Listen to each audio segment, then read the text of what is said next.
ሰላም ሰላም የስደት ህይወት ቤተሰቦች እንደምን አላችሁ? እንኳን ወደ ቻናላችን በሰላም መጣችሁ እላለሁ። የዚህ ፕሮግራም አዘጋጅና አቅራቢ ጌትሽ አዲስ እባላለሁ። ውድ የፕሮግራማችን ተከታታዮች እንግዲህ በዚህ ቻናል የተለያዩ ፕሮግራሞችን አቀርባለሁ። በተለይ ከስደት ጋር የተያዙ እንዲሁም ደግሞ ምድራችን ኢትዮጵያን እንግዲህ ትተን ወደ ተለያዩ ሀገር የሄድን ብዙ ሰዎች አለን እና ዞር ብለን ደግሞ ከተማችንን አዲስ አበባን ወይ ደግሞ የኢትዮጵያ ዋና ከተማ የሆነችውን በተለይ እንግዲህ እዚህ ተወልደን ያደግን ሰዎች ብዙ ትዝታ አለን ብዬ አስባለሁ። እኔ ተወልጄ ያደግኩት አዲስ አበባ ከተማ ነው። ስለዚህ ብዙ ትዝታዎች አሉኝ እና ዛሬ ላይ ስለ አዲስ አበባ ሳይ በጣም ይገርማል እና በጣም ብዙ ነገሮች እየተቀየሩ ነው። እንደውም የድሮ ልጅ ሆኜ ሲዘፈኑ የነበሩ ዘፈኖችን አስታውሳለሁ።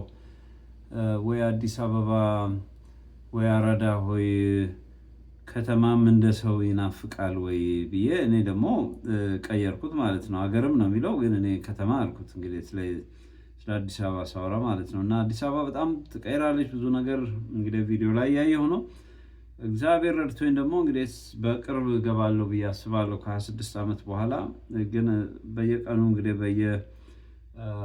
ሶሻል ሚዲያ ላይ የማያቸው አዳዲስ ቪዲዮዎች ኦልሬዲ አሁን ብዙ ነገር አእምሮዬን እንዲቀይር አድርጎኛል እና እዛም ያው ላይቭ የማያቸው ብዙ ነገሮች ያው በቪዲዮ ላይ የማያቸው ይሆናሉ ማለት ነው። እና እንግዲህ ዛሬ ስለ አዲስ አበባ ከተማ ሳይሆን እንግዲህ በተለይ ደግሞ በአዲስ አበባ ከተማ ውስጥ ስላሉት ወጣቶች ጠቅላላ በዓለም ውስጥ ስላሉት ወጣቶች ትንሽ ለማለት ነው እና እንግዲህ ይህንን ቪዲዮ እያያችሁ ወደ ፕሮግራሙ ገባለሁ ማለት ነው። እና እንግዲህ ለዚህ ፕሮግራም አዲስ የሆናችሁ የዚህ ፕሮግራም አዘጋጅና አቅራቢ ጌትሽ አዲስ እባላለሁ። ከመርካቶ አውቶቡስ ተራ እስከ ካልጋሪ ድረስ እንግዲህ በተለያዩ ሀገሮች ወሰን ለወሰን ተጉዤ ካልጋሪ ከተማ አሁን ካናዳ ውስጥ ነው የምገኘው እና ከእሱ ጋር የተያዙ የተለያዩ ፕሮግራሞች የማቀርብበት ፕሮግራም ነው። እንኳን ወደ ቻናላችን በሰላም መጣችሁ እላለሁ። በዛሬው ፕሮግራም እንግዲህ የአዲሱ ትውልድ እድሎች፣ ተግዳሮትና የስኬት መንገዶች በሚል እኔ የታዘብኩትን በተለይ ደግሞ አሁን ተመራማሪዎች ወይ ደግሞ ስለ አዲሱ ትውልድ የሚጽፉ ሰዎች ያቀናበሩትን አንዳንድ ግኝቶች ከእሱ ጋር የኔንም የራሴንም ሀሳብ እየጨማመርኩኝ በተለይ ደግሞ አዲሱ ትውልድ ምን ያስፈልገዋል እና እንዴት ነው ይሄ ትውልድ የአሁኑን ዓለም ቻሌንጅ ወይ ደግሞ ተግዳሮቶችን እንዴት ነው መውጣት ያለበት፣ ምን አይነት ተግዳሮቶች አሉበት፣ እድሎች ውስጥ ምን አይነት ናቸው የሚለውን እንግዲህ ከኢትዮጵያም ከውጭውም ከተለያዩ ሀገሮችም ልምድ በመነሳት ይህንን ላቀርብ ወደድኩ ማለት ነው። እንግዲህ ሁላችንም እንደምናውቀው ብዬ አስባለሁ ይሄ አዲሱ ጀነሬሽን በተለይ ደግሞ ይሄ አዲሱ ትውልድ ተብሎ የሚጠራው የሚገርመው 70% የዓለማችን ሕዝብ በወጣት እድሜ ላይ ያለ ነው። እና እንግዲህ ኦልሬዲ 30% ብቻ ነው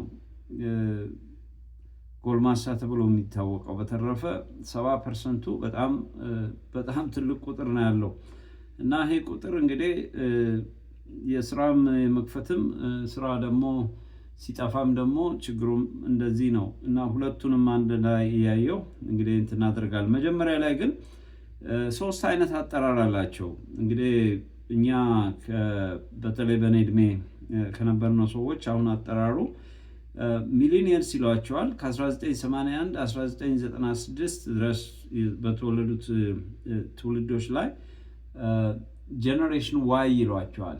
እንግዲህ በእንግሊዝኛ በአማርኛ ምን እንደሚባል አላወቅኩም። ለዚህ ነው ያው በእንግሊዝኛ ሳነብ ስላገኘሁት ነው። ጄን ዋይ ይሏቸዋል በአጭሩ፣ ወይ ደግሞ የዋይ ጀነሬሽን ይሏቸዋል። ሁለተኛዎቹን ጀነሬሽን ደግሞ ጄን አልፋ ይሏቸዋል፣ ወይ ደግሞ የመጀመሪያው ጀነሬሽን አልፋ ማለት መጀመሪያ ማለት ነው። የመጀመሪያዎቹ ትውልድ ይሏቸዋል እና እነዚህ የመጀመሪያዎቹ ትውልድ የሚሏቸው ከ1997 እስከ 2012 ድረስ በዛ እድሜ ላይ የሚገኙ ናቸው። በሶስተኛ ደረጃ ደግሞ ጄንዚ የሚሏቸው አሉ፣ ወይ ደግሞ ጄን ዜድ። እንግዲህ ውጭ ሀገር ላይ ነው እንግዲህ ዜድን እኛ ስንማር እንግዲህ እኔ ኦልድ ስኩል ነኝ ስማር ዜድ ብለን ነው የተማርነው። እዚህ ደግሞ ዜድን ዚ ነው የሚሉት እና ጄንዚ ነው የሚሉት። ጄንዚ ካሏችሁ እንግዲህ የዜድ ጀኔሬሽን ወይ ደግሞ የመጨረሻው ወይ ደግሞ ሌተስት አሁን በቅርብ ያለው ጀኔሬሽን እንደማለት ነው። እና አጠራራቸው እንግዲህ በእነዚህ በሶስቱ መካከል ውስጥ አስቀምጠዋቸዋል ማለት ነው። ቅድም እንዳልኳችሁ ሚሌኒየስ የሚሏቸው አሉ። ሁለተኛው ደግሞ ጀኔሬሽን አልፋ የሚሏቸው አሉ። ከዛ በኋላ ዜድ የሚሏቸው አሉ ማለት ነው። እና እነዚህ እንግዲህ ሶስቱ ናቸው ዓለማችንን አሁን እየተቆጣጠሩ ያሉት እና ማጆሪቲ ናቸው። በብዛት የተቆጣጠሩ እነዚህ ናቸው። ግን በጣም የሚገርማችሁ ነገር እነዚህ በየት ነው የሚገኙት ያላችሁ እንደሆነ በአፍሪካና በኤሽያ ውስጥ ነው። በአፍሪካና በኤሽያ ውስጥ ነው ያሉት፣ በኢሲያ ውስጥ ማለት ነው። እና ታዲያ ይሄ ትውልድ ምንድን ነው ልዩነቱ ከሌላው ትውልድ ጋር ብላችሁ ስናነጻጽረው እዚህ ላይ እንግዲህ ብዙዎቹ የሚስማሙበት ይሄ የአዲሱ ትውልድ ወይ ደግሞ ዲጂታል የሚባል ትውልድ ነው። እና ይሄ ትውልድ ከስማርትፎን እና ከሶሻል ሚዲያ ጋር አብሮ የተወለደ ነው እና ኔቲቭም የሚሏቸው ናቸው እና የስማርትፎን ኔቲቭ ይሏቸዋል። ልክ የኔቲቭ ተወላጆች እንደማለት ነው እና በቃ ከዚህ ጀኔሬሽን ጋር ከዚህ ቴክኖሎጂ ጋር አብረው የተወለዱ ናቸው እና አብረው ስለተወለዱ በዛ ይጠሯቸዋል ማለት ነው። እና እነዚህ ሰዎች ታዲያ እነዚህ ወጣቶች በዚህ ጊዜ በመወለዳቸው ምንድን ነው ያገኙት እድል? እንግዲህ ሁለት ሶስት ነገሮች አሉ። እድሎች አሏቸው፣ ተግዳሮትና ከዛ ደግሞ ከተግዳሮቶቹ ደግሞ የሚወጡበትም የስኬት መንገዶች ነው። እኔ እንግዲህ ያጠናሁት ሶስቱን ነው ያየሁት። እና እድሎቻቸው ምንድን ነው ስንል በተለይ ደግሞ ከዚህ የሶሻል ሚዲያ ወይ ደግሞ ስማርትፎን ሞባይል ፎን ከመምጣቱ በፊት የነበሩት የመጡት ትውልዶች በጣም ብዙ እድል አጋጥሟቸዋል እና ከእድሎቹ ጀምራለሁ። የመጀመሪያዎቹ የእውቀት መረጃ ፍሰት በብዛት ማግኘታቸው ነው። እና ዛሬ በእኛ ጊዜ እንግዲህ ብዙዎቻችን እንደምናውቀው አንድ እውቀት ስለ አንድ ነገር ለማግኘት የግድ ለማወቅ አንዱ ዋናውና ትልቁ ሶርስ ያው መጽሐፍ ነው። መጽሐፍ ደግሞ በየቦታው አናገኝም፣ የግድ ላይብረሪ ነው የምናገኘው። ላይብረሪ መሄድ አለብን። ላይብረሪ መሄደን ደግሞ በተለይ አስታውሳለሁ ኢትዮጵያ ውስጥ ብሔራዊ ሙዚየም የሚባል ላይብረሪ ነበር እና አንድ በጣም የሚታወቅ መጽሐፍ ለማግኘት በጣም በሌሊት መውጣት ያስፈልጋል። ኢቨን መጽሐፎችን እንኳን ለማግኘት ራሱ እድል አልነበረም። መጽሐፍቶቹን አንብቦ ለማግኘት ራሱ ለማንበብ ራሱ እድል በጣም ከባድ ነበር እና በእንደዚህ አይነት ሁኔታ ላይ የነበርን ሰዎች እናስታውሰዋለን። አሁን ግን ይሄ እውቀት የግድ ላይብረሪ መሄድ አያስፈልግም። ሰው ዛሬ በራሱ ሴልፎን ወይ ደግሞ በራሱ ሞባይል ዋይፋይ እስካለው ድረስ በየትኛውም መልኩ የሚፈልገውን ነገር ማድረግ ይችላል እና ኦንላይን ላይ ትምህርቶች ተጀምረዋል። የተለያዩ እውቀቶችን በቀላሉ ማግኘት ይቻላል። ይሄ ትልቅ እድል ነው።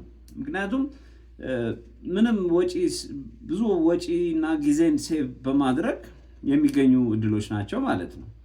ሌላው ደግሞ ሞባይል ቤዝ ጆብ ኦር ኢንካም ክሬት ያደርጋል እና አሁን እንግዲህ ብዙዎቹ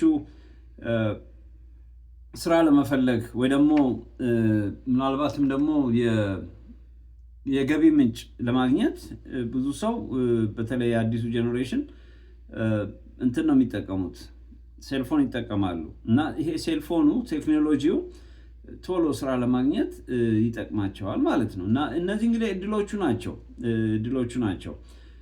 ሌሎቹ ደግሞ መጠነ ሰፊ የስራ መስክ ምርጫዎችን ማግኘት ይቻላል። ድሮ እኛ ምን መሆን ትፈልጋላችሁ ስንባል አንዳንድ ጊዜ ያው በልጅነታችን የምንሰማው ወይ ፓይለት ወይ ሎየር ወይ ደግሞ ጠበቃ ወይ ደግሞ እንደዚህ ምናምን እንላለን። ዛሬ በጣም የሚገርማችሁ እነሱ የስራ መስክ ወይ ደግሞ የትምህርት መስክ ለመምረጥ በጣም ሰፊ እድል አላቸው እና በቀላሉ የሚፈልጉትን የትምህርት እንትን ጎግል አድርገው ወይ ደግሞ በአሁኑ በሌተስቱ አጠራር ቻት ጂፒቲ ውስጥ ገብተው የሚፈልጉትን ነገር መፈለግ ይችላሉ ማለት ነው። ስለዚህ ይሄ ራሱ በጣም ትልቅ እድል ነው። ድሮ ዩኒቨርሲቲ እንኳን ሲገባ ዩኒቨርሲቲ የሚገቡት ሰዎች የካሪየር እንትኖች አሉ፣ አማካሪዎች፣ አድቫይዘሮች አሉ እና የትኛውን ትምህርት ብትማር ጥሩ ነው፣ ይሄ ብትማር ይሄ ያዋጣሃል፣ ይሄ ስኮፕ አለው ምናምን ብለው የሚያማክሩ ሰዎች አሉ። ዛሬ እነዛን ሰዎች ሁሉ ምንም ማግኘት አያስፈልግም። ሰውየው የሚፈልገውን በቀላሉ በስልኩ ብዙ አይነት ኢንፎርሜሽኖችን አግኝቶ የትኛው አይነት የትምህርት መስክ እንትን መውሰድ እንደሚችል ማወቅ ይችላል ማለት ነው። ሌሎቹ ደግሞ ወጪና ጊዜ ቀናሽ ግንኙነቶችን ነው።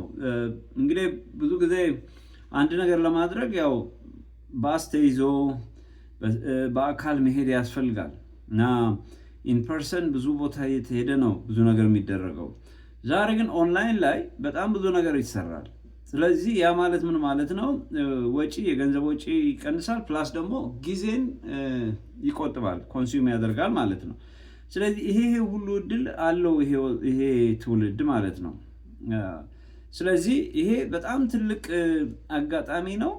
ከዛ በፊት የነበርነው ሰዎች የሌለንን አይነት እድል ነው የአሁኑ ትውልድ ያገኘው ማለት ነው። ሌላው የመፍጠርና የክህሎትን መጨመር።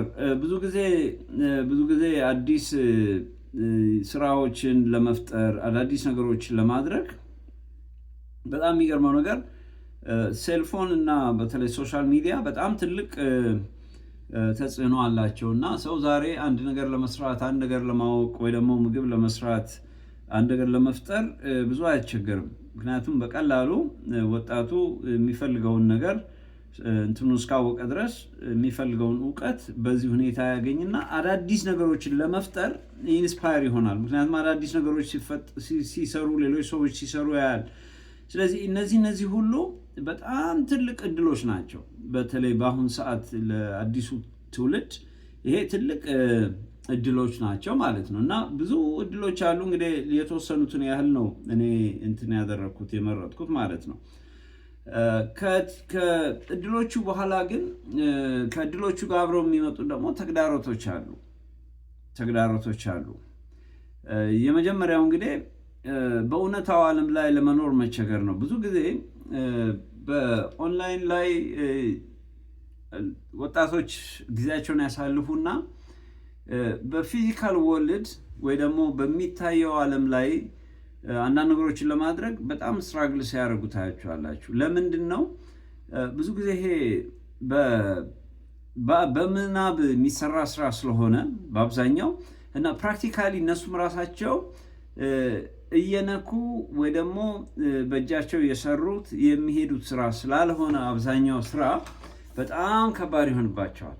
እና ይሄ እንግዲህ ምንድን ነው ያመጣው? ድሮ ፊዚካል የሆኑ ስራዎች በቀላሉ ይሞከሩ ነበር። አሁን ግን የአዲሱ ጄኔሬሽን በጣም ከባድ የሚሆንበት ምንድን ነው?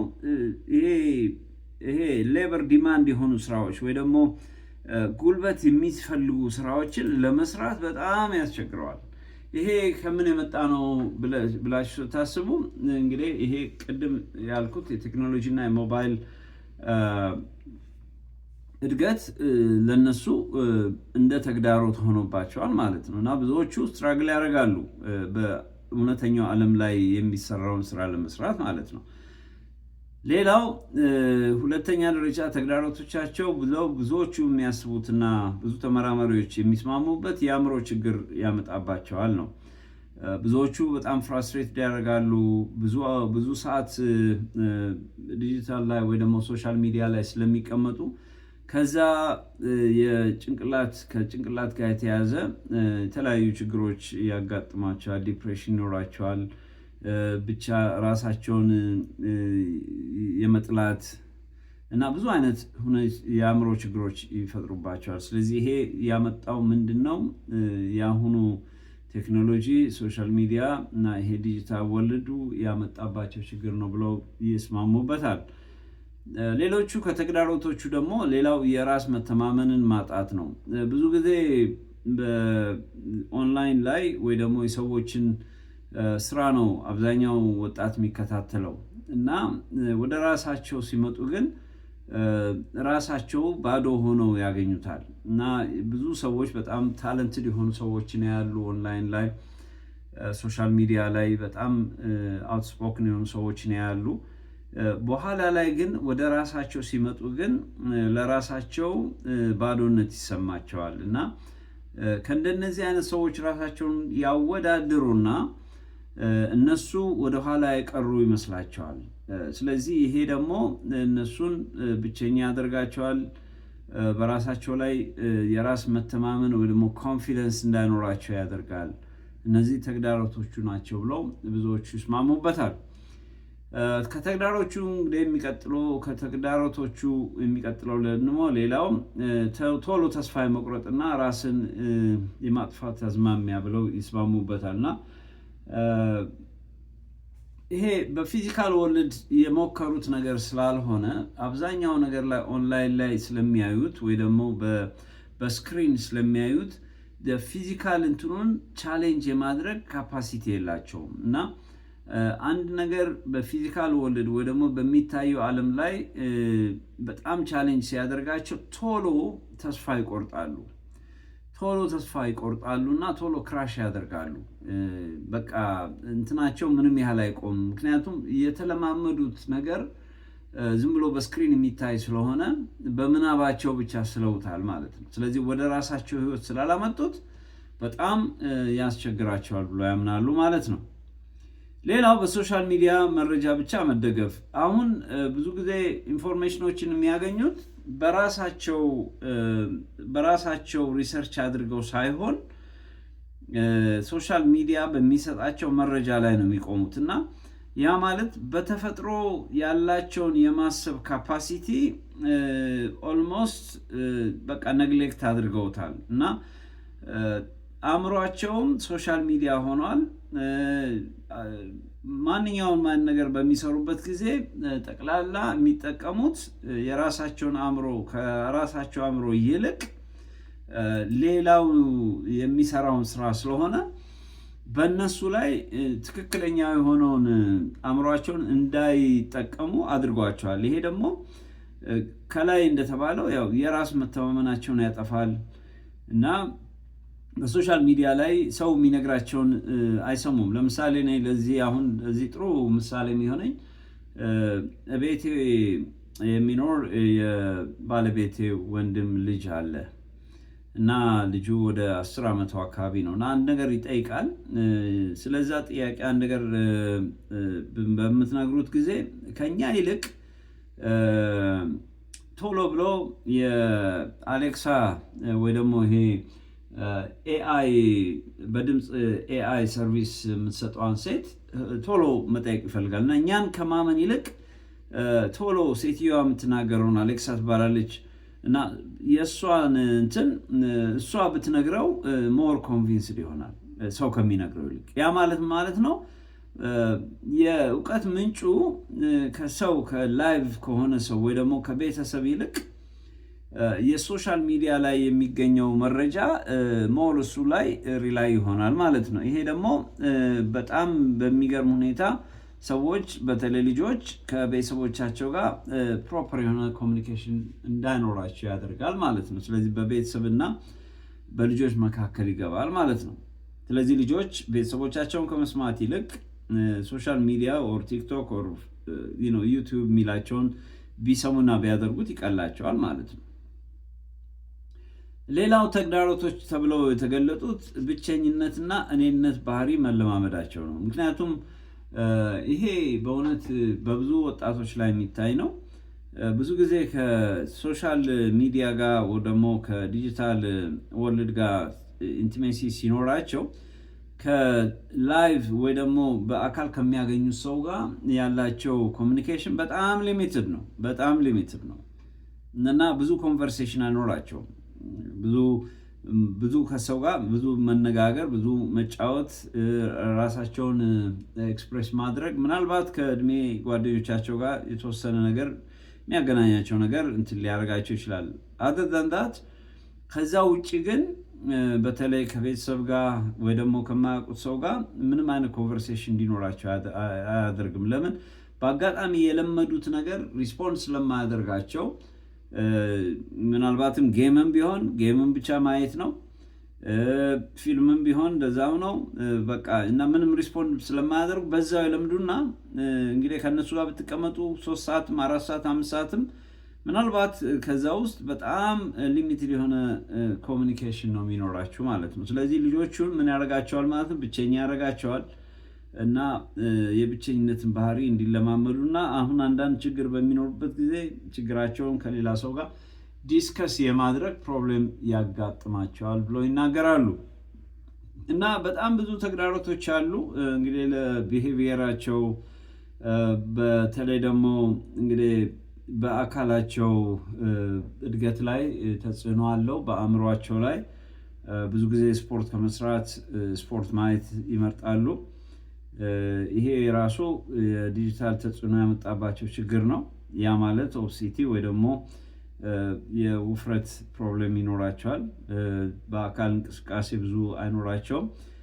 እነዚህ ሁሉ እንግዲህ ተደማምረው ለአሁኑ ጀኔሬሽን ለአሁኑ ትውልድ ምን ሆነውበታል? መሰናክል ሆነውበታል ማለት ነው። ምክንያቱም ሰዎች ሁልጊዜ በእግዚአብሔር ደግሞ በተሰጣቸው በተፈጥሯዊ በሆነው ስጦታ ሲጠቀሙና የነሱ ባልሆነው ነገር ደግሞ የነሱ ያልሆነውን ነገር ወደ ውስጣቸው ለማስገባት የሚያደርጉት ትግል እሱ ራሱ ቀላል አይሆንም ሁለቱ። ምክንያቱም የተፈጥሮ ሲሆን ነገሮች ቀላል ነው የሚሆነው። ከውጪ ግን ወደ ውስጥ ለማስገባት የሚያደርጉት ግን ጊዜ ወስድባቸዋል። በዛ ላይ ደግሞ የራሳቸውም ስላልሆነ ከትንሽ ጊዜ በኋላ ሊተውት ይችላሉ ማለት ነው እና ብዙ ጊዜያቸውን ብዙ ገንዘባቸውን ካጠፉ በኋላ። ስለዚህ ይሄ ሁሉ ችግር አለው የሶሻል ሚዲያው።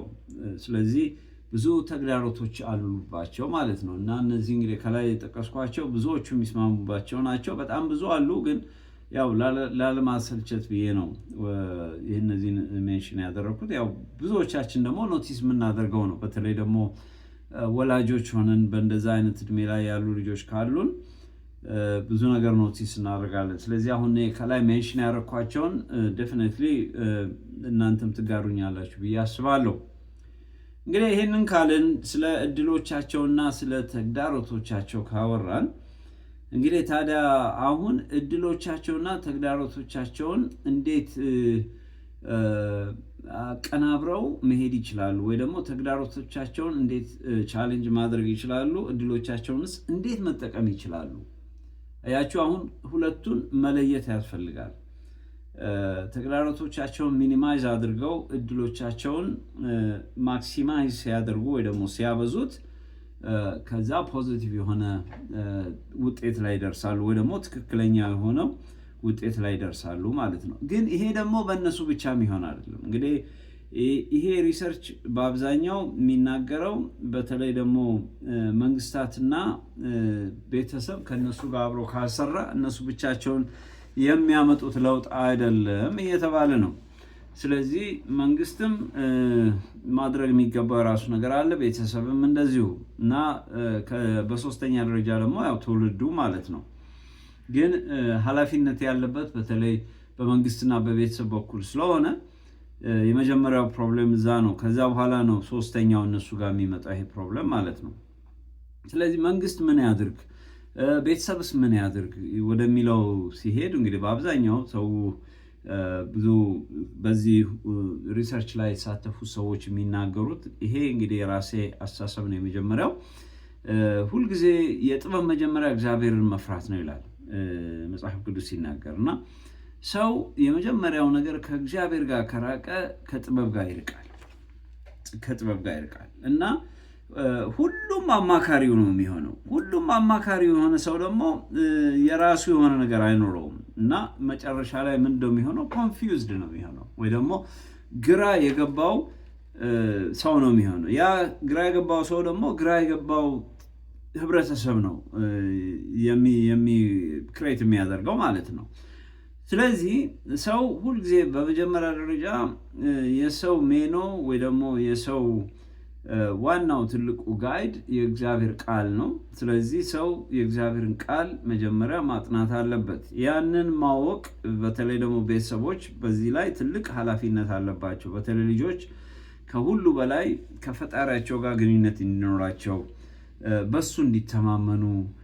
ምክንያቱም እግዚአብሔር ለልጆቹ ጥበብ እንደሰጣቸው እና ያንን የሰጣቸውን ጥበብ ስጦታ እንዴት ማውጣት እንደሚችሉ ነው ወላጆች ማገዝ ያለባቸው እንጂ እያንዳንዱ ሰው ወደዚህ ምድር ሲመጣ የተለያየ ስጦታ ተሰጥቶት ነው። አሁን ችግሩ የተሰጠንን ስጦታ አለማወቅ ጉዳይ ነው እና እንደዚህ አይነት ትምህርት ቤት የምንገባውም እነዛ ነገር ፖሊሽ ያደርጉ ያወጡልናል ማለት ነው። ስለዚህ የተለያየ ነገሮች ስንሞክር ወላጆች የኛን በተለይ የልጆችን ወይ ደግሞ ወላጆች የልጆቻቸውን ስጦታ አትሊስት አውቀው ከዛ በኋላ ያንን ኖሪሽ ማድረግ ምናልባትም ልጆቻቸውን በዛ መንገድ ህይወታቸውን እንዲያግዙ ወይ ደግሞ በዛ መንገድ እውቀት እንዲኖራቸው ትሬኒንግ እንዲኖራቸው ወላጆች ማገዝ አለባቸው ማለት ነው። ስለዚህ ይሄ ከየት ነው የሚጀምረው ማለት ነው? ቅድም እንዳልኩት የጥበብ መጀመሪያ እግዚአብሔርን መፍራት ነው። ሰዎች እግዚአብሔርን ሪኮግናይዝ ያደርጉ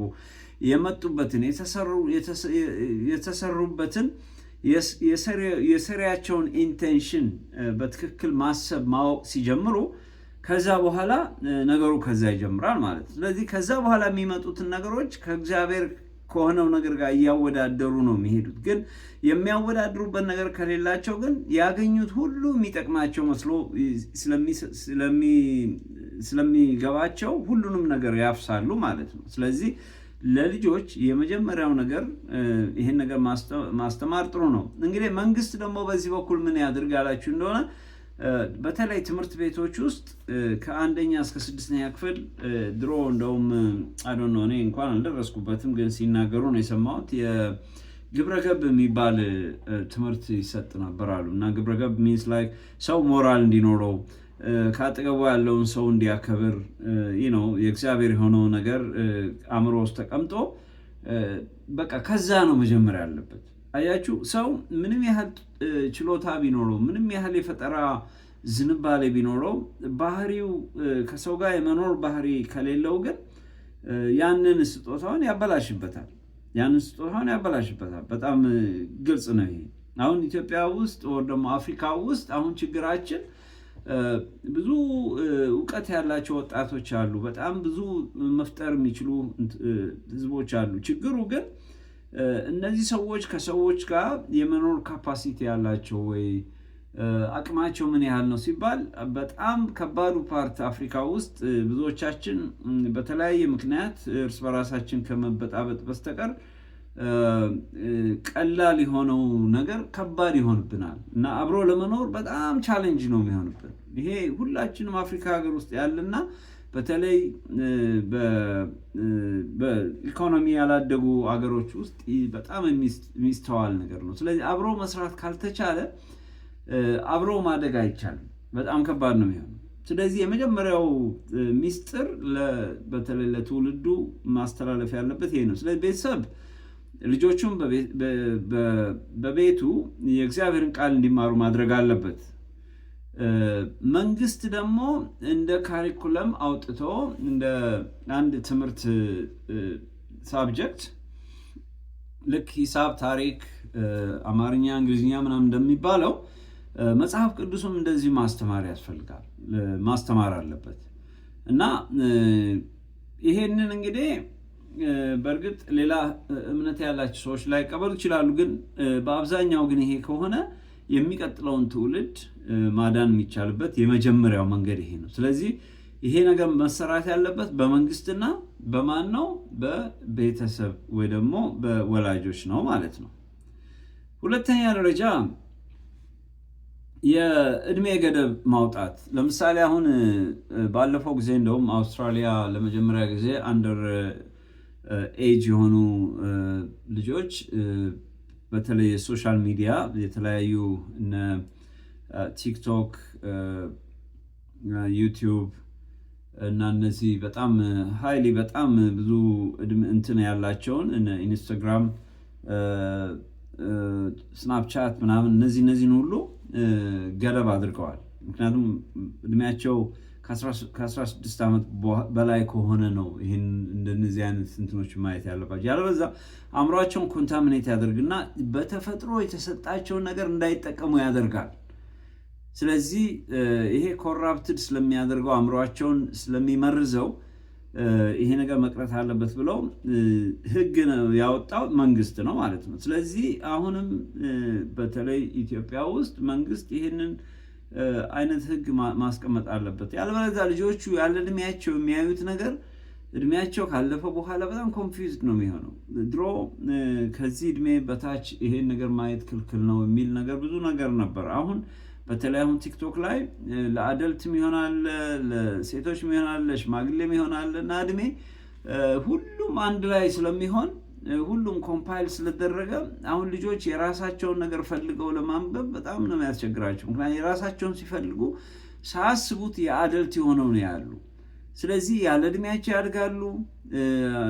እድሜያቸው ሌላ ቦታ ነው።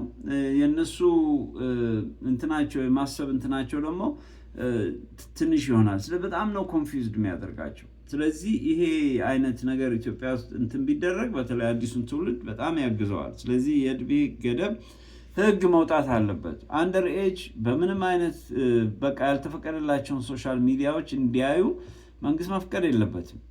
ስለዚህ ይሄ የመንግስት ኃላፊነት ይመስለኛል። ሌላው መንግስትና የቴክኖሎጂ ድርጅቶች ደግሞ ትምህርት ነክ የሆኑ ፕሮግራሞችን ብቻ የሚያካቱ ፕላትፎርሞችን ማዘጋጀት አለባቸው። ለምሳሌ ከ18 ዓመት በላይ ወይ ደግሞ ከ16 ዓመት በታች ያሉ ልጆች ለምሳሌ ሶሻል ሚዲያ መጠቀም አለባቸው ከተባለ ሊጠቀሙ የሚገባቸው ፕሮግራሞችና እንትኖች በተቻለ መጠን መንግስት ከነዚህ ከሰርቪስ ከሚሰጡት ወይ ደግሞ ይሄንን ፕሮግራም ከሚያዘጋጁ የቴክኖሎጂ ድርጅቶች ጋር አብረው በመሆን ለልጆቹ የልጆቹን ፊውቸሪቲ ወይ ደግሞ የልጆቹን ካሪየር ምናልባትም ሊያግዛቸው በሚችል ሁኔታ ትምህርት ነክ የሆነ ነገር ያ አልጎሪዝሙን በተቻለ መጠን ይሄ የልጆቹን ፐርሶናሊቲ ቢልት ከሚያደርግ ነገር ጋር የሚገናኝ እንጂ ከኢንተርቴንመንት ወይ ደግሞ ይሄ ልጆቹን ከሚያበላሻቸው ነገር አቮይድ ማድረግ አለበት እና ለነሱ ሰሌክትድ የሆኑ ፕሮግራሞችን ማዘጋጀት ያስፈልጋል። እና ድሮ እኛ እንግዲህ ልጆች ሆነን እንደዚህ ሶሻል ሚዲያ በሌለበት ጊዜ የልጆች ፕሮግራም ተብሎ የልጆች ብቻ ነው በአብዛኛው የምናየው የነበረው እና በኋላ ግን በኖርማል ጊዜ የትልልቆቹንም አብረን ማየት ጀመርን እና ይሄ ሁሉ አሁን በእንደዚህ አይነት ሁኔታ መቀጠል የለበትም። ምክንያቱም የኤጅ ሪስትሪክሽን መኖሩ ፕላስ ደግሞ ለልጆቹ የሚመቻቸውን ፕሮግራም ማግኘቱ በጣም ወሳኝ ነው። ሌላው ይሄ ከ18 ዓመት በታች ላሉ በተለይ ደግሞ ትውልድን የሚያበላሻሉ ለምሳሌ አሁን ፍራንክ የሚሉት ወይ ደግሞ ይሄ ኮሜዲ ኢንተርቴንመንት ምናምን ይሄ ዝም ብሎ የመዝናናት ፈን የማድረግ እነዚህ ነገሮች በጣም ኤክስትራ እንትን አላቸው እና ታይም አላቸው። እነዚህ ነገሮች ካልተወገዱ የአሁኑን ትውልድ ለስራ ለማነሳሳት በጣም ከባድ ነው የሚሆነው። ምክንያቱም የሚያዋቸው ነገሮች ሁሉ ዝም ብሎ ቀልድና ቧልት የሞላባቸው ናቸው። ስለዚህ ሶሻል ሚዲያ ላይ በተለይ ከቀልድ ጋር የተያዙ ነገሮች ይሄ ከፍራንክ ይሄ ኢንተርቴንመንት ይሄ ዝም ብሎ መዝናናት ምንም የማይጠቅም ነገር የሚያዩትን ነገር ህግ አውጥቶ ሚኒማይዝ ማድረግ ሶሻል ሚዲያ ላይ በቃ የሰውን በተለይ ደግሞ ወጣቱን አእምሮ እንዳያበላሹ በተለይ ወጣቱ በብዛት የሚያይበትን እንትን ሚኒማይዝ ማድረግ ይህን እንግዲህ የገቨርንመንት እና የመንግስትና እነዚህ ይህን ፕሮግራም የሚያዘጋጁ እንትኖች አብረው በጋራ ሆነው ሊያዩት የሚገባ ጉዳይ ነው። ሌላው ደግሞ ምንድነው መሆን ያለበት? በፈጠራና በውድድር የታጀበ የትምህርት ካሪኩለም ማዘጋጀት። አሁን በጣም የሚገርመው ነገር ትምህርት በተለይ ደግሞ አሁን ኮሌጆች፣ ስኩሎች፣ ትምህርት ቤቶች ተማሪው የመማር እንትኑ በጣም አፕታይቱ እየቀነሰ ይመስለኛል። ለምን በአቋራጭ ሀብታም የመሆን በአቋራጭ ሰክሰስፉል የመሆን ፋይናንሻሊ ኬፔብል የመሆን አይነት አዝማሚያ ካለ ሰው ትምህርት ቤት የመግባት እንትን አይኖረውም። እና ያ ማለት ምን ማለት ነው? በፈጠራና በውድድር የታጀበ የትምህርት ካሪኩለም ከሌለ ልጆቹም እንደሚያደርጋቸው ማለት ነው በቃ ለትምህርት ያላቸው ነገር በጣም ይቀንሳል። ዝም ብለው እንትናቸውን ቆጥረው ይወጣሉ። እና ዛሬ ዩኒቨርሲቲ ውስጥ ከተማረ ሰው ይልቅ ዝም ብሎ በሆነ አጋጣሚ ሶሻል ሚዲያ ላይ ተቀምጦ በአጋጣሚ የሆነ ነገር ሰርቶ የተሳካለት ሰው ሰክሰስፉል ሲሆን ያያሉ። ስለዚህ ያ ማለት የትምህርት እንትንን እያጠፋው ይመጣል። ስለዚህ የትምህርት ካሪኩለሞቹም አሁን ካለው የሶሻል ሚዲያ እና አሁን ካለው የስራ አይነት ከሱ ጋር የተጣመረ ሆኖ አንድ ላይ ቢዘጋጅ ጥሩ ነው። ያለበለዚያ ድሮ በእኛ ጊዜ የነበረው አይነት የትምህርት እንትን አሁን ላይ ሰራ ይችላል። ምክንያቱም ዛሬ ዩኒቨርሲቲ ውስጥ የገቡ ሰዎች አይደሉም ዓለምን እየገዟት ያሉት። አብዛኛዎቹ በሆነ አጋጣሚ የሆነ ነገር ክሬት አድርገው በቃ ያመለጡ ሰዎች ናቸው። እና ይሄ የሚያሳየው ምንድን ነው? እንግዲህ ድሮ ፎርማል የሆኑ ትምህርቶች እንደ በፊቱ ጆብ ኦፖርቹኒቲ የመስጠት እንትናቸው በጣም እየቀነሰ ይሄዳል። ስለዚህ ከአሁኑ ነገር ጋር አብሮ የሚሰራ ካሪኩለም ካልተዘጋጀ ወደፊት ኮሌጅ የሚገባው ተማሪ እየቀነሰ ይሄዳል ማለት ነው። እና ይሄ ከምን ጋር የመጣ ነው? ከቴክኖሎጂ ጋር የመጣ ነው። ስለዚህ ይሄ ደግሞ በተለይ ትምህርት ሚኒስቴር ይሄንን የዘመኑን እንትን ካልኩሌት አድርጎ ካለን ፕሮብሌም ጋር እያዋሃደ ትምህርቶቹም ካሪኩለሞች በእንደዛ አይነት ሁኔታ ቢቀረጹ ምናልባት የአሁኑን ትውልድ ለአሁኑ ቻሌንጅ ማዘጋጀት ይጠቅማል ማለት ነው። ሌሎቹ ችግሮችን እንዴት መፍታት የሚችሉበትን መንገዶች ማስተማር የሚችሉበትን። አሁን ብዙ ጊዜ ችግሮች በሚኖሩበት ጊዜ ብዙዎቻችን ችግር አውርተን ነው ዞር የምንለው። ግን ችግሮቹ እንዴት ነው መፈታት ያሉበት? ሌሎቹ እንዴት ነው የፈቱት? ስለዚህ ወጣቱ ችግር በሚኖርበት ጊዜ እንዴት መፍታት አለበት? እነዚህም ደግሞ ከትምህርት ቤት ጋር አብረው ወይ ደግሞ ከትምህርቱም ውጪ ምናልባትም ገቨርንመንት መንግስትም የተለያዩ ፕሮግራሞችን አዘጋጅቶ ተማሪዎች ይሄንን ችግር አፈታት መንገድ እንዲቀስሙ ማድረግ። ምክንያቱም የምንኖርበት አገር፣ የምንኖርበት ምድር፣ የምንኖርበት ኮንቲኔንት ወይ ደግሞ አህጉር ሁልጊዜ ችግር ያለበት አህጉር ነው እና ከእንደዚህ አይነት ችግሮች እንዴት ነው መውጣት ያለብን? ስለዚህ ይሄ ደግሞ የሁሉ ኃላፊነት ሊሆን ይገባዋል እንጂ ለመንግስት የሚሰጥ ወይ ደግሞ ለአንድ ግሩፕ ወይ ደግሞ ለአንድ ቡድን የሚሰጥ መሆን የለበትም። ስለዚህ ኢንዲቪጁዋሊ ሁሉም ሰው ይሄንን ኃላፊነት እንዲወስድ ወጣቱን ከትምህርት ቤት ጀምሮ ኃላፊነት እንዲወስድ እና ችግሮች እንዴት መፍታት እንደሚችል የራሱን ችግር ሊሆን ይችላል፣ የህብረተሰቡን ችግር ሊሆን ይችላል፣ ወይ ደግሞ የሀገር ችግር ሊሆን ይችላል እና እንዴት ኦቨርካም ማድረግ እንዲችል ማስተማር ያስፈልጋል ማለት ነው። እነዚህ ትምህርቶች ከልጅነት ጀምሮ እንትን ካላሉ ካደጉ በኋላ ችግሮች በሚመጡበት ጊዜ በቃ አንኤምፕሎይመንቱ፣ ዝርፊያው፣ ምኑ ክራይሙ፣ ወንጀሉ ምናምኑ እየበዛ ሊሄድ ይችላል። ስለዚህ መንግስትም ቤተሰብም ይህንን ከግምት ውስጥ እያስገቡ ማሰብ ያስፈልጋል ማለት። ስለዚህ ይህን ሲደረግ የዚህን ትውልድ አዲሱን ትውልድ ችግሮች ለመቅሰፍ ይቻላል። ምክንያቱም ለምን 70% በጣም ብዙ ህዝብ ነው። ይገርማቸዋል። 30% ብቻ ነው ያልበለዚያ 70% የሚሰራ ህዝብ አይደለም። ስለዚህ ይሄ ህዝብ ይሄ 70% በዓለም ውስጥ ያለው ህዝብ ወደ ስራ ካልሄደ፣ በተለይ ቅድም እንደተናገርኩት በአፍሪካና በኤዥያ ውስጥ ነው ይሄ ፐርሰንት ያለው። ብዙ ጊዜ በሰለጠኑ ሀገሮች ከአንድ ልጅ በላይ ስለማይወልዱ ወር 2 ልጅ በላይ ስለማይወልዱ ብዙም እንደዚህ አይነት ችግር የለባቸውም እና ጥናቱ የሚያሳየው በተለይ አፍሪካ ውስጥ በጣም ብዙ ወጣት ትውልድ እንዳለ ነው። ስለዚህ ይሄ ሁሉ ወደ ስራ ካልሄደ በቃ በጣም ከባድ ነው የሚሆነው። በብዙ መንገዱ በጣም ከባድ ነው የሚሆነው።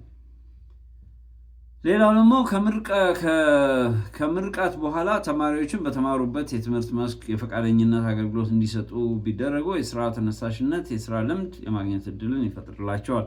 ይሄ አንዳንድ ጊዜ ለምሳሌ አንድ ሰው በኢኮኖሚክስ ተመረቀ ልበላችሁ። በኢኮኖሚክስ ከተመረቀ በኋላ ያ ሰው ስራ ለመግባት በተለይ እኔ ራሴ ኢትዮጵያ ውስጥ ያየሁት ነው። ምክንያቱም እኔ ከህንድ ማስተርሴን ይዤ መጥቼ ኢትዮጵያ ስራ ለመቀጠር ስል ብዙ ጊዜ የስራዎቹ እንትኖች የስራ ማስታወቂያዎቹ 10 ዓመት የሰራ 5 ዓመት በዚህ ጊዜ በዚህ በኃላፊነት እንደ የሰራ ምናምን ነው የሚለው እና ያ ማለት እንግዲህ ፍሬሽ ለሆነ ግራጁዌት ምንም ኦፖርቹኒቲ የለም ማለት ነው። ስለዚህ እነዚህ አይነት ነገሮችን ለማጥፋትና ወጣቶች በተለይ ደግሞ ከግራጁዌት ኒው ግራጁዌት አዲስ የተመረቁ ከዩኒቨርሲቲ ከተለያዩ የትምህርት ተቋሞች የወጡ ልጆች እድል እንዲያገኙ ይሄ ቮለንቲር ወይ ደግሞ የፈቃደኝነት አገልግሎት እንዲሰጡ ቢደረጉ አንደኛ ያ ቮለንቲር እንትናቸው አንደኛ የስራ አፕታይታቸውን ይከፍታል። በሁለተኛ ደረጃ ደግሞ የስራ ልምድ እንዲኖራቸው ትንሽ አይዲያ ይሰጣቸዋል። ስለዚህ አንድ ቦታ ላይ ሲሪየስ የሆነ ስራ ሲያገኙ የስራ ልምድ አለው ወይ ሲባል ይህን ስራ ሰርተሃል ወይ ሰርተሻል ወይ ሲባል አው ትንሽ በቮለንቲር ሆኜ ወይ ደግሞ በፈቃደኝነት ይህን ያህል ጊዜ አገልግያለሁ ሲል አትሊስት የሚቀጥረው ትንሽም ቢሆን ኮንፊደንስ ይኖረዋል ማለት ነው። ግን ምንም ነገር ሰርቼ አላቅም እኔ ፍሬሽ ግራጁዌት ነኝ ሲል እንግዲህ ኤክስፒሪየንስ ከሌለ በጣም ከባድ ነው ለቀጣሪው ማለት ነው። ምክንያቱም እንደገና ያንን ስራ ሊለማመድበት ነው ማለት ነው ያ ሰው።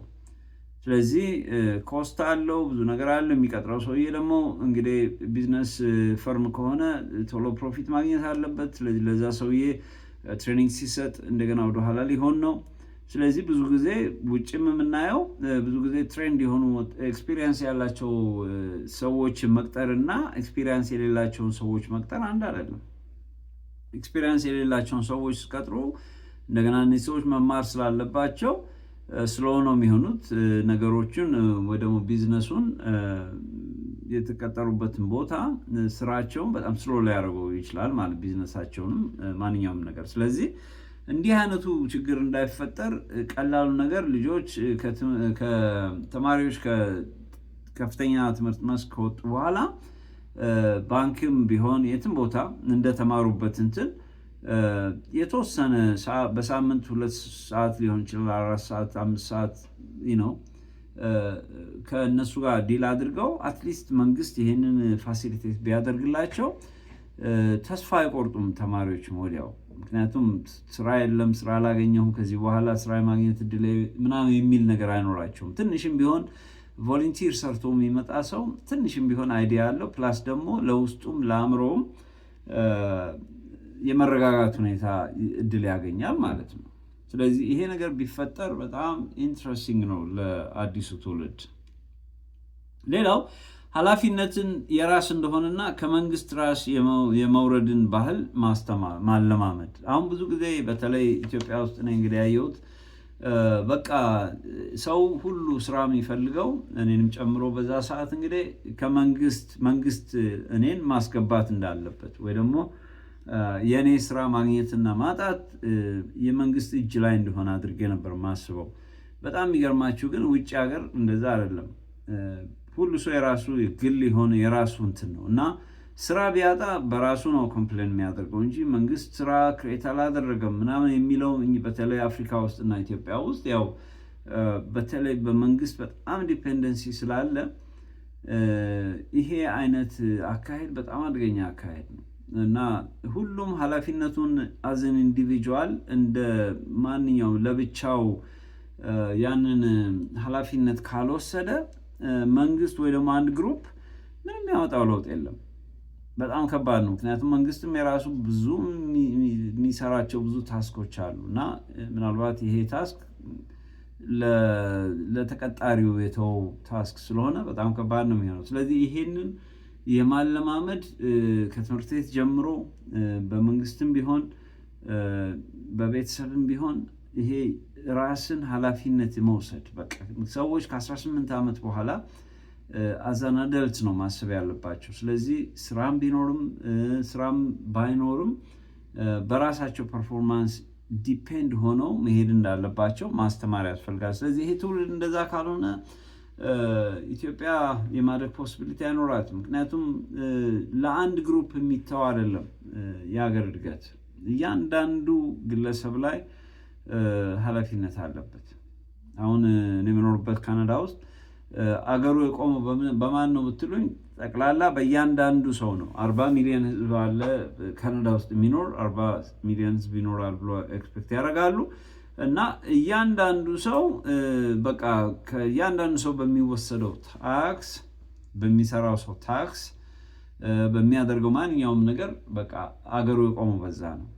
እና ሁሉም ልክ እንደ ማገር ያንን ሀገር እንደያዘ ማገር ሆኖ ያን ሀገር እንደሰራ አድርጎ ነው የሚያስበው። ይሄ በጣም ትልቅ መረዳት ነው።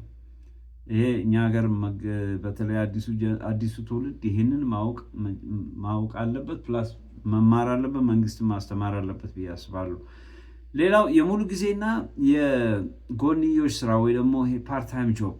ብዙ ጊዜ ኢትዮጵያ ውስጥ እኛ የምናስበው ስራ አንድ ነው እና አንዳንድ ጊዜ እኔ እኮ በተለይ አሁን ንግግሩ እሱ የሚሰራው ስራ እኮ ምን ለቤት ክራይ አይጠቅመው ለእንትና አይሰራው። ይሄ በጣም ዲሞ ያደርጋል፣ ሰዎችን ስራ እንዳይሰሩ ያደርጋል አዲሱን ጀኔሬሽን። ምክንያቱም ኢንፍሌሽኑ ሃይ ሲሆን ሰዎች አፎርድ የማድረግ ካፓሲቲያቸው በጣም ሌስ ነው።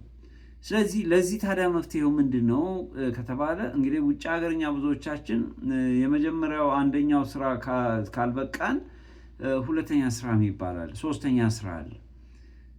ኢትዮጵያ ውስጥ በእርግጥ ይሄ ድል ላይኖር ይችላል፣ ግን ሀሳቡ ካለ ግን ምናልባት እንግዲህ አሁን ዝም ብዬ በአጋጣሚ እንደው ዝም ብዬ የራሴ ሀሳብ ብሰጥ አሁን ላይ ዝም ብዬ ሳየው ለምሳሌ በኢኮኖሚክስ የተመረቀ ሰው እስከ 10 ሰዓት ሊሰራ ይችላል፣ ኦር 8 አወር ስራ ሰርቶ ሊመጣ ይችላል። ከዛ በኋላ ግን ፓርታይም ጆብ እስከ ተወሰነ ሰዓት ደግሞ እስከ 2 ሰዓትም 3 ሰዓትም በቀን ፓርታይም ጆብ ቢኖረው ያ ማለት ምን ማለት ነው? የግድ መቀጠር አይገባውም። ለምሳሌ ሲንጀር ገዝቶ ሲንጀር መስፋት ቢጀምር ማለት ልብስ መስፋት ቢጀምር በጣም ብዙ አይነት አይዲያዎች ይኖራሉ። እዛ አካባቢ ያሉ ፕሮብሌሞችን አይቶ ክሬት ማድረግ ይቻላል ማለት ነው። እና አሁን እንግዲህ ይሄ ሁሉ የምነግራችሁ እንግዲህ ውጭ ሀገር በጣም ብዙ ኤክስፒሪየንሱን ስላየሁት ኢትዮጵያ ውስጥ እኛ የምናውቀው አንድ ስራ በአንድ ገቢ ብቻ ነው ሰው መተዳደር የሚፈልገው። ግን የሚገርመው ውጭ ሀገር ኤክስትራ ስትሰሩ ምናልባት የመጀመሪያውን ስራ ሉዝ ብታደርገው የመጀመሪያው ስራ ምናልባትም ገቢው በጣም አነስተኛ ቢሆን ሁለተኛው ይደግፈዋል ማለት ነው። ስለዚህ ብዙዎቻችን 2-3 ስራ እየሰራን ነው ውጭ ሀገር የምንኖረው። ያ የሚያሳየው ምንድን ነው? አንድ ስራ በቂ አይደለም። ምናልባት አንደኛው ስራ ሞርጌጅ ቢከፍል ለሌላው ወጪ ደግሞ ሁለተኛው ስራ ሶስተኛው ስራ ይጠቅማል ማለት ነው። ኢትዮጵያ ውስጥ ምናልባት ሌላ ከአፍተር አወር ወይ ደግሞ ከ10 ሰዓት በኋላ ብዙ ስራዎች ሊዘጉ ይችላሉ። ግን እኛው ራሳችን ክሬት ካደረግን ግን ቤታችን የምንሰራው ሊሆን ይችላል ያ ስራ ማለት ነው። ስለዚህ ያንን ልምድ በጣም በተለይ አዲሱ ትውልድ ይሄንን ማወቅ አለበት። ይሄንን መስራት ሲችል አገራችን ልክ የውጭው አይነት ኢትዮጵያ የውጭው አይነት ላይፍ ስታይል ይኖራታል ማለት ነው። ስለዚህ 24 ሰዓት የሚሰራ ነገር ይመጣል። ድሮ አንድ ስራ ብቻ ተሰርቶ አይኖርም። ስለዚህ ሌሊትም መሰራት ይጀምራል። ምክንያቱም ብዙ በኢኮኖሚ የሰለጠኑ ሀገሮች እንደዚህ ነው፣ 24 ሰዓት ይሰራል። እኛ ጋር ነው እስከ 8 ሰዓት 10 ሰዓት ተሰርቶ አይዶን ነው አሁን እንዴት እንደሆነ አላውቅም፣ ግን ብዙ ቦታዎች ሌሊትም ይሰራሉ እና ብዙ ስቶሮች 24 ሰዓት የሚሰሩ ብዙ ስቶሮች አሉ። ያ ማለት ምን ማለት ነው? ብዙ የስራ እድል ይከፍታሉ ማለት ነው። ስለዚህ የተጨማሪ ስራ የማግኘት ኦፖርቹኒቲ ይኖራል። ይሄ ባህል በጣም መኖር አለበት ኢትዮጵያ ውስጥ። ስለዚህ መንግስትም ኢንከሬጅ ማድረግ አለበት፣ ህዝቡም ደግሞ ይህን ማወቅ አለበት፣ አዲሱ ትውልድ ማለት ነው። ስለዚህ ስራ የለም ከሚል ኮምፕሌን መውጣት ይችላል ማለት ነው ይህን በማድረግ። ሌላው ከምርቃት በኋላ ሌላ ትምህርት መማር ወይ መጨመር። ቅድም ያልኩት ስራ ነው ያልኩት። እዚህ ላይ ደግሞ ምናልባትም ደግሞ ለምሳሌ አንድ ሰው በኢኮኖሚክስ ቢመረቅ ምናልባትም ደግሞ ከሱ እንትን ውጭ ምናልባት በዛ ኤሪያ በዛ ሰውየው በተመረቀበት ጊዜያት ያሉ ሌሎች ችግሮች፣ ስራዎች ካሉ እነዛን ስራዎች ሰውየው መስራት ይችላል ማለት ነው። ለምሳሌ ቅድም እንዳልኩት ለምሳሌ ከትምህርት ከዚህኛው ከተማረው ትምህርት ጋር ሌላ ተቃራኒ የሆነ ትምህርት ቢማር ለምሳሌ ይሄ ቲዮሪ ትምህርት የተማረ ቢሆን ሌላ ቴክኒካል ነገር ቢማር ምናልባት ቴክኒካል በሆነ ነገር እድል ስራ የማግኘት ወይ ደግሞ ተጨማሪ ስራ የማግኘት እድል ይኖረዋል ማለት ነው። ስለዚህ ፓርት ታይም ስራ ሊሰራ ይችላል። ስለዚህ ትምህርት ወሳኝ ነው። አንድ ሰው ከተማረ በኋላ ተጨማሪ ስራ ስራውን ከጀመረ በኋላ በዛ በአንድ ትምህርት ብቻ መስክ ብቻ መቀጠል የለበትም። ስለዚህ ሁልጊዜ 2-3 አማራጭ ቢኖረው ሞር እድሉን እያሰፋ ይሄዳል። ብዙ ጊዜ ውጭ ሀገር ይሄ ስላለ ማለት ነው። ሌላው ቤተሰብና መንግስት በትብብር የግል ስራ መጀመር፣ መዋለ ንዋይ ማዘጋጀት። ምናልባት አሁን አንዳንድ ጊዜ ወጣቱ በጣም ስራ ፈት የሚሆነው አንዳንድ ጊዜ የራሳቸው ሀሳብ ይኖራቸውና ያው የኢኮኖሚ ችግር ይኖራል። ስለዚህ መንግስት ምናልባት ልጆቹ ከተወለዱ በኋላ የሚያስቀምጠው የተወሰነ ገንዘብ ቢኖር እንደ ውጭ ሀገር ወይ ደግሞ ቤተሰብ ልጁ ወደዚህ ምድር ከመጣ በኋላ የሚያስቀምጠው የተወሰነ ለልጁ የሚያስቀምጠው ገንዘብ ቢኖር ልጁ 18 ዓመት እስከሞላው በኋላ ወይ ደግሞ ወደ ስራ ለመሰማራት በሚዘጋጅበት ጊዜ አትሊስት የስራ መፈለጊያ ገንዘብ ይኖረዋል ማለት ነው። ይሄ እንግዲህ በሁለቱም በትብብር የሚሰሩ ናቸው። መንግስትም ከቤተሰብም ጋር አብረው የሚሰሩ ናቸው። ይሄ በተለይ በአሜሪካና በካናዳ በአውሮፓ የተለመደ ይመስለኛል። ምክንያቱም መንግስትም ያስቀምጣል፣ ባለቤቱ ሲያስቀምጥ መንግስትም ያስቀምጣል። የሁለቱም ኃላፊነት ነው። ስለዚህ ይሄ ቢሆን በኋላ ላይ ወጣቱ እንዲህ አይነት ሀሳብ አለ፣ እንዲህ መስራት ፈልጋለሁ እንደዚህ ምናምን በሚልበት ጊዜ በቀላሉ ገንዘብ የማግኘት አክሰሱ ይኖረዋል ማለት ነው። ስለዚህ ሀስሉን ይቀንስለታል ማለት ነው።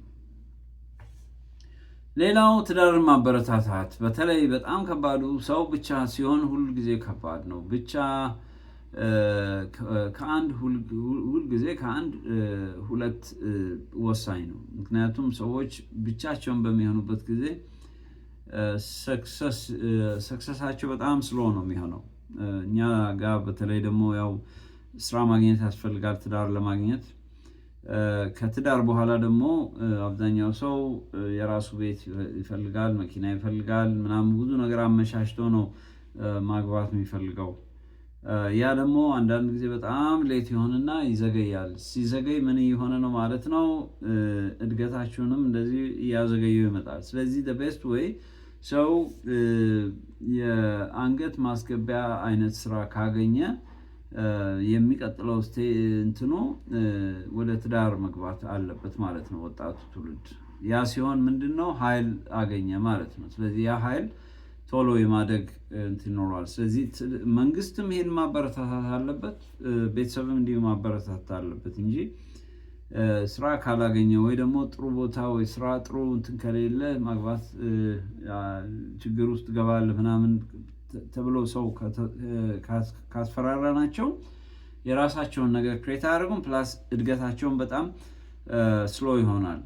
ስለዚህ ወጣቶችን በተለይ ከትምህርት በኋላ ወይ ደግሞ ስራ ከጀመሩ በኋላ ወደ ትዳር እንዲገቡ ማበረታታት የቤተሰብና የመንግስት ኃላፊነት ሊሆን ይገባዋል ብዬ አስባለሁ።